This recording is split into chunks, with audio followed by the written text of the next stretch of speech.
Jill from the Cozy Company. In today's tutorial, I'm going to be going over the 3 most common mistakes I see beginners make when learning how to make junkie knit blankets. As part of my business, I travel to venues across New England and host chunky knit blanket workshops. Over the years, I've taught thousands of people of how to make their own blankets, and these are by far the most 3 common mistakes I see come up during workshops. So by far the most common mistake that I see is too tight of a foundation chain. As you can see in this demo piece here, I have a foundation chain that is far too tight and it's creating this curling effect of my blanket. To avoid this happening to you, you can make your foundation chain loops slightly larger than the loops that you are doing in every other row. So for me and my blankets, I typically have loop sizes about 2 fingers wide. So for my foundation chain, I always like to try to aim for about 3 fingers wide. So once I have my foundation chain, the next loops that I do, I know are going to be about 2 fingers wide because that's just my preferred knitting tension. And because my foundation chain loops were slightly larger than the loops that I'm working on now, I am not going to be getting that curling effect like I would if my foundation chain loops were too tight. The second most common mistake that I see is not having enough tension between your 2 loops.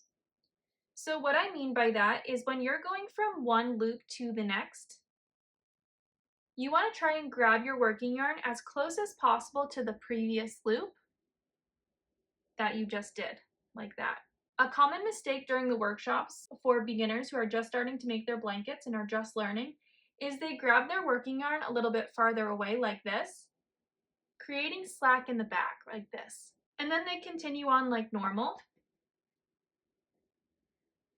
However, when they're coming back this way and doing their loops, a lot of the time that trips them up, thinking that this is a loop, and they go ahead and knit through it, creating an extra column of loops and a gap in between their blanket. So if you're making your blanket and you see that, just make sure to grab the yarn as close as possible to the previous loop, ensuring that there's no slack in between.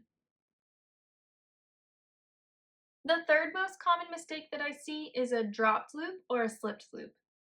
Now, typically within my workshops, we have quite a few people making their blanket in a small space. So a lot of people's blankets hang over the table. And when your blanket hangs over the table, the weight of the yarn and the slipperiness of the yarn can pull those loops out. So a lot of times when people are doing a spot check on their blanket and they flip it over, they notice like a large piece of yarn that's sticking out. This is a missed loop.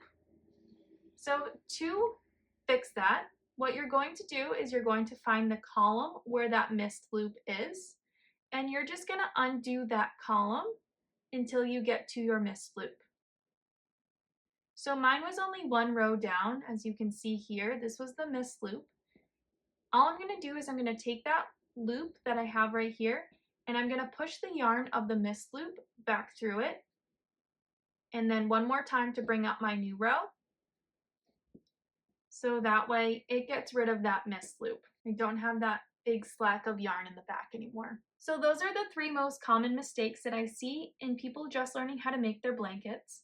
But if you have any questions, concerns, comments, or anything else that you'd like to learn, feel free to drop it in the comment section below and I can make sure to make a tutorial video on that. Thanks again for watching and don't forget to subscribe.